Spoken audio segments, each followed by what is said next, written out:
Olá e bem-vindos a mais uma exploração connosco. Olha, quando falamos em vinhos licorosos portugueses, ah, a mente viaja quase logo para aqueles nomes gigantes, não é? Embaixadores de Portugal no mundo. Sim, Porto, Madeira, são os primeiros que vêm à cabeça, claro. Exato. São vinhos com uma história incrível, reconhecidos em todo o lado, mas por baixo desses titãs há todo um mundo, um tecido vínico mesmo fascinante, cheio de tradições regionais, terroirs diferentes. E castas autóctones que dão origem a outros estilos, pois é. Às vezes menos conhecidos, mas com as suas próprias histórias e sabores. É precisamente numa dessas histórias mais singulares que vamos mergulhar hoje. O nosso foco vai para uma proposta, bem, eu diria bastante particular e até inesperada no panorama dos nossos licorosos. Ah, sim. Qual? Um vinho fortificado feito, atenção, exclusivamente a partir da casta loureiro. Uma uva que normalmente associamos a vinhos completamente diferentes, muito mais leves, aromáticos. Loureiro para licoroso. Interessante. É uma escolha fora da caixa, sem dúvida. Completamente. E por esta análise, temos aqui uns excertos de fontes que descrevem um produtor específico, a Bia Mar, e que tentam, posicionar este licoroso de loureiro face aos estilos mais tradicionais cá em Portugal. Queremos perceber o que se passa aqui. Exatamente. O nosso objetivo aqui é tentar desvendar o que torna este licoroso de loureiro tão distinto. As fontes falam numa exclusividade mundial, o que só por si Uau! já pica a curiosidade, não é? Sem dúvida. Vamos investigar isso, mas também perceber como é que ele se compara, ou, se calhar, como é que ele se afasta mesmo daqueles pesos pesados da fortificação portuguesa que tu mencionaste. Porto, Madeira? Esses mesmos. No fundo, queremos analisar a inovação que ele representa, sabes? Dentro de uma categoria tão estabelecida, tão carregada de história como a dos licorosos em Portugal. Ok, então vamos lá começar por arrumar a casa. Estabelecer o cenário tradicional, que é importante ter esta base. Portugal tem, de facto, uma diversidade notável em licorosos. Tem. Temos, claro, o vinho do Porto, Incontornável. com toda a sua complexidade, a diversidade de estilos, E lá do Douro. e o vinho da Madeira, forjado pelo tempo, por métodos únicos de envelhecimento naquela ilha. Aquela coisa da estufagem. Exato, a estofagem, aquele processo controlado de aquecimento, ou o canteiro, mais lento. Lhe dão características tão particulares. E não ficamos por aí, pois não? Não podemos esquecer o moscatel. Seja o de Setúbal, com aquela exuberância toda. Velos, histórico, cada vez mais raro, ali às portas de Lisboa, com uma tradição antiga. É verdade. E a lista continua. As fontes até mencionam outros licorosos regionais que têm vindo a ganhar espaço, reconhecimento, alguns premiados. Sim, mostrando que a categoria está bem viva, não é só Porto e Madeira. Exato. Coisas da Vidigueira, de Borba, no Alentejo, ou até aquele licoroso tinto famoso do Mochão, também alentejano. Isto só para reforçar a ideia de que mesmo antes de falarmos de coisas novas como esta da Bioamar, já existe uma paleta considerável de estilos tradicionais. Sem dúvida. E é fundamental perceber o que une, assim, de forma geral, estes vinhos mais estabelecidos. O ponto comum é o processo de Fortificação. a tal adição de aguardente. Exatamente. Simplificando muito, é adicionar aguardente vínica, um destilado de vinho, ao mosto, enquanto ele ainda está a fermentar. E isso faz o quê? Exatamente. Tem um duplo efeito. Primeiro, para a ação das leveduras, para tudo. E por isso fica açúcar da uva por fermentar, daí a doçura do vinho. Ah, ok. E segundo, aumenta o teor alcoólico, tipicamente para valores, sei lá, entre 17% e 22%. E essa fortificação não é só para dar álcool e doçura, pois não? Deve influenciar o vinho todo, a capacidade de evoluir. Exatamente, influencia tudo. A fortificação dá estrutura ao vinho, dá-lhe estabilidade. Depois, juntas isso às características das uvas escolhidas e aos métodos de estágio. Que podem ser longos em madeira. Sim, longos períodos em madeira, mais ou menos contacto com oxigênio ou aqueles processos específicos da madeira. O resultado são vinhos com uma capacidade de envelhecimento notável. Podem durar décadas, às vezes séculos, e desenvolvem uma complexidade de aromas e sabores. E as castas que se usam tradicionalmente para isto? São muito diferentes da loureiro. Imagino que sim. Bastante diferentes, na sua maioria. E muito adaptadas a cada estilo e região, claro. No Douro, para o Porto, tens um leque enorme, mas destacam-se a Touriga Nacional, Touriga Franca, Tinta Roriz, Tinta Barroca, Tinto Cão. Tintas. Com estrutura, cor. Exato. Para os portos brancos usam Gouveia, Viozinho, Malvásia Fina. Na Madeira, as castas brancas nobres ditam o estilo de doçura. Sarcial para o seco, Verdelho para meio seco, Boal meio doce e Malvásia para o doce. E ainda a tinta negra. E nos moscatéis? Aí, como o nome indica, é moscatel. Moscatel de Alexandria em Setúbal, moscatel galego branco no Douro. Uvas super aromáticas, mas num perfil diferente do loureiro. E mesmo noutras regiões, para licorosos, encontras roupeiro, Antão Vaz no Alentejo ou até baga na Beirrada para alguns espumantes fortificados. Percebido. São castas que parecem escolhidas pela robustez ou por um perfil aromático que aguenta bem o processo todo, a fortificação, o envelhecimento? É isso. O que é fascinante aqui, e que as fontes realçam bem, é a ligação fortíssima destes vinhos às suas regiões. Ao terroir, não é? Aquela combinação de solo, clima, castas e a mão humana, a tradição. Define mesmo o vinho. Completamente. O terroir e a tradição não são só detalhes. Eles definem a identidade profunda de cada um destes estilos clássicos. São vinhos que contam a história do seu lugar. Não se dissociam. É precisamente neste cenário, carregado de história, tradição, castas consagradas, que surge esta Biamar. E o ponto que salta logo à vista, nas fontes, o grande diferenciador, parece ser essa alegação de exclusividade mundial. Na produção de licoroso de loureiro, certo? Exato. Um vinho licoroso feito integralmente de loureiro. Só isto já nos faz parar e pensar. Como assim? Sem dúvida. Falemos um bocadinho da loureiro, então. Quem conhece vinhos verdes, conhece a loureiro. É muitas vezes descrita como a rainha aromática da região. Talvez a mais perfumada das castas brancas de lá. É verdade. O perfil clássico é muita frescura, uma intensidade aromática muito própria, flores brancas, sabes? Flor de laranjeira, tília. E citrinos também, não é? Muitos citrinos, lima, limão, toranja, às vezes até um toque mais herbal, ou de folha de louro, que lhe terá dado o nome. E essa descrição é chave, imagino? É fundamental. A loureiro é valorizada precisamente por isso. Pela delicadeza, pela intensidade dos aromas primários, pela acidez vibrante. É uma casta que brilha em vinhos jovens, secos, para beber frescos, para captar essa expressividade toda. As fontes até comparam com a Riesling, por vezes. Sim, mencionam isso. Pela versatilidade e perfil aromático, há quem a compara à Riesling alemã, outra uva capaz de dar vinhos de grande finura aromática e que também envelhece bem, embora noutros estilos, claro, secos ou com doçura natural, não fortificados como os nossos. E aqui é que a coisa fica mesmo interessante. Pegar numa casta com este perfil fresco, floral, cítrico, quase etéreo, e usá-la para fazer um vinho licoroso. Que implica a adição de aguardente, mais álcool. Exato, parece quase contraintuitivo, não achas? Contrapõe totalmente aquela imagem mais comum que temos de um licoroso clássico, que associamos a notas de evolução, frutos secos, especiarias, madeira, a uma certa opulência, a peso. Precisamente. A inovação aqui não está só na escolha da casta. Parece estar também na filosofia por detrás dessa escolha.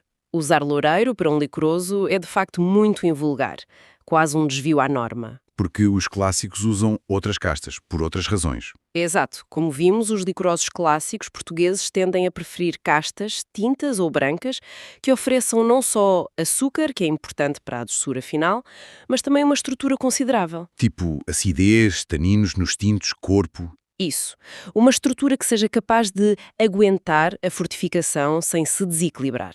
E mais importante, que tenha capacidade para beneficiar de longos envelhecimentos. Quer dizer que a estrutura da loureiro poderia ser vista como demasiado delicada para o processo tradicional de licoroso. Potencialmente, sim. Para os objetivos tradicionais, pelo menos. A fortificação, o envelhecimento oxidativo, a madeira prolongada, tudo isso tende a sobrepor-se aos aromas primários mais delicados. Claro. O objetivo num Porto Tawny ou num Madeira não é geralmente preservar o aroma fresco da uva acabada de colher. É criar novas camadas de complexidade através da transformação. Notas de frutos secos, amêndoas, nozes, especiarias, melaço, caramelo. Notas de madeira. Exato. A escolha de castas como Touriga Nacional ou Malvásia está alinhada com essa capacidade de transformação, de ganhar complexidade com o tempo e o processo. Então, como é que a Biomar parece abordar isto com a loureiro? Qual é a ideia? Olha, pelo que as fontes descrevem, o perfil sensorial deste licoroso loureiro da Biamar mantém-se fiel à casta.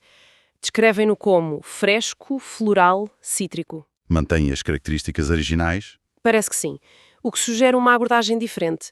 Parece que o objetivo aqui não é tanto a transformação radical da uva, mas sim a preservação, talvez até a intensificação dessas características aromáticas primárias, mas num contexto diferente, o de um vinho com mais álcool e doçura. Ou seja, em vez de tentarem fazer um Porto ou um Madeira com loureiro, o que seria provavelmente um tiro no pé, Provavelmente. estão a tentar criar um novo estilo de licoroso que celebra precisamente aquilo que a loureiro tem de melhor, a sua identidade aromática. Exatamente, é essa a impressão que fica. O contraste com os perfis clássicos é notório. Pensa num Porto Tawny, 20 anos. Riqueza, complexidade, notas oxidativas, frutos secos, especiarias doces. Ou num Madeira Cercial. Seco, acidez cortante, notas salinas, fumadas, amêndoas torradas. Ou num Moscatel de Setúbal. Super doce e aromático, mas naquele perfil de flor de laranja, mel, passas. São perfis muito marcados pela evolução. Sem dúvida. E o licoroso de loureiro da Biamar, pelas descrições, parece ir noutra direção. Foca-se na vivacidade, no perfume floral e cítrico direto da casta. Como é que farão isso? Talvez a fortificação seja diferente? O estágio? Pode ser. Talvez a fortificação seja feita de forma a minimizar o impacto da aguardente nos aromas. Ou o estágio seja pensado para manter a frescura, talvez em inox ou madeira muito neutra e por pouco tempo. A fonte menciona um processo artesanal e único, o que sugere uma atenção especial a estes detalhes, embora não diga exatamente em quê. Isso é fascinante. É como se tivessem a usar a técnica da fortificação para um fim diferente. Não para criar um vinho de longa guarda e transformação, mas para capturar e apresentar a essência da loureiro. Só que numa forma mais intensa e doce. É uma interpretação plausível, sim. É uma abordagem que valoriza o caráter varietal primário acima da complexidade que vem do processo e do envelhecimento.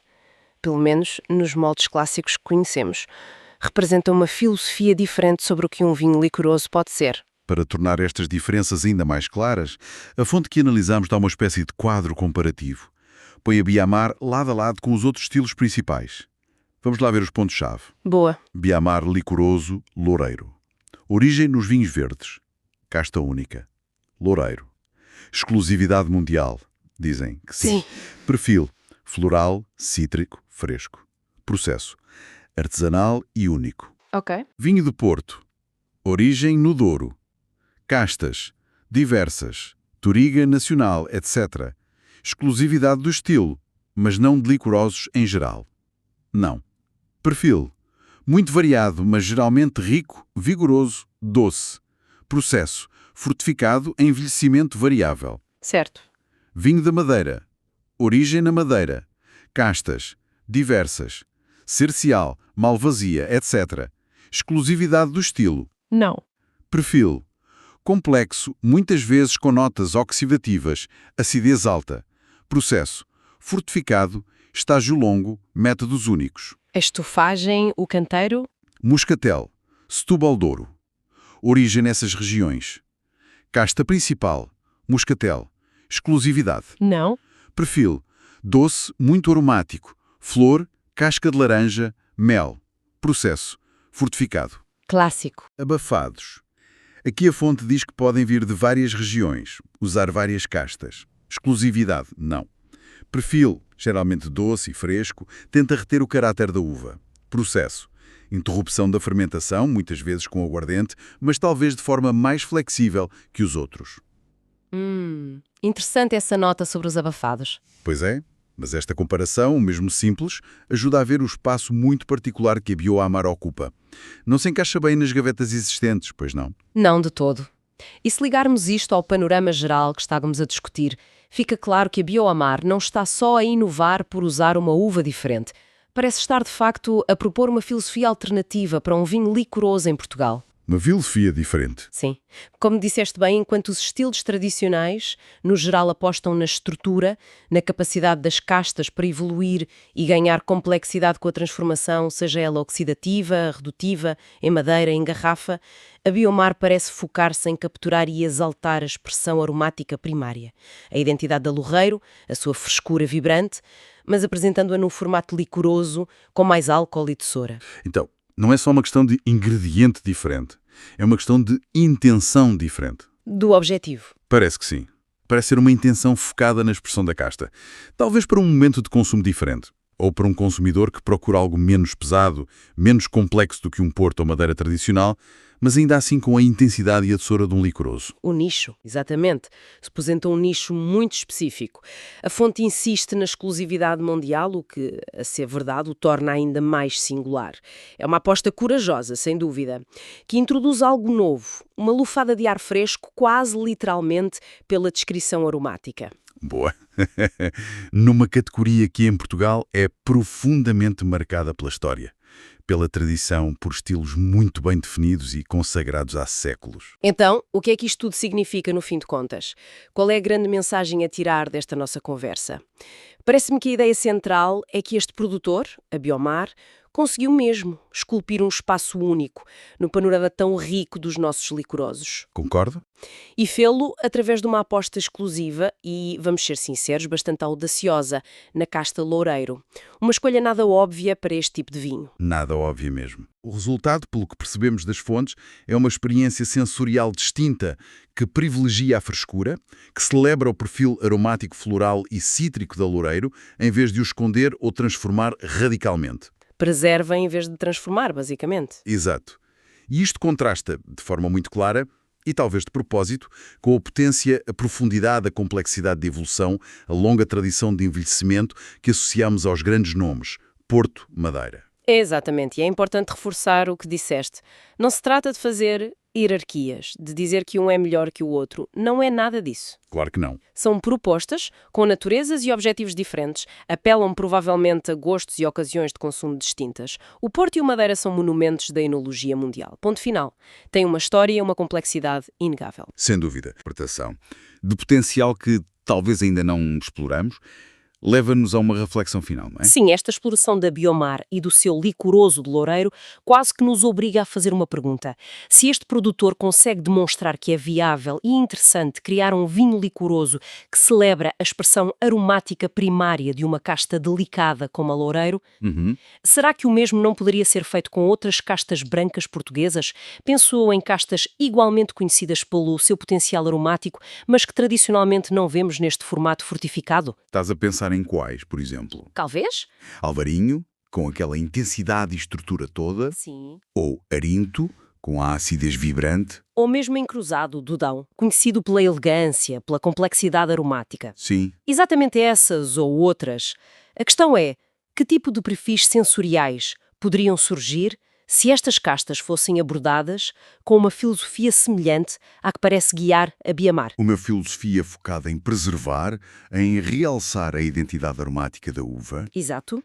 em vez de a submeter àquela transformação mais radical que caracteriza muitos dos processos clássicos de fortificação e envelhecimento. Seria fascinante imaginar um licoroso de alvarinho focado na fruta tropical, na mineralidade, ou um licoroso do encruzado com aquelas notas resinosas e florais preservadas? Abre-se aqui um campo de possibilidades teóricas, não é?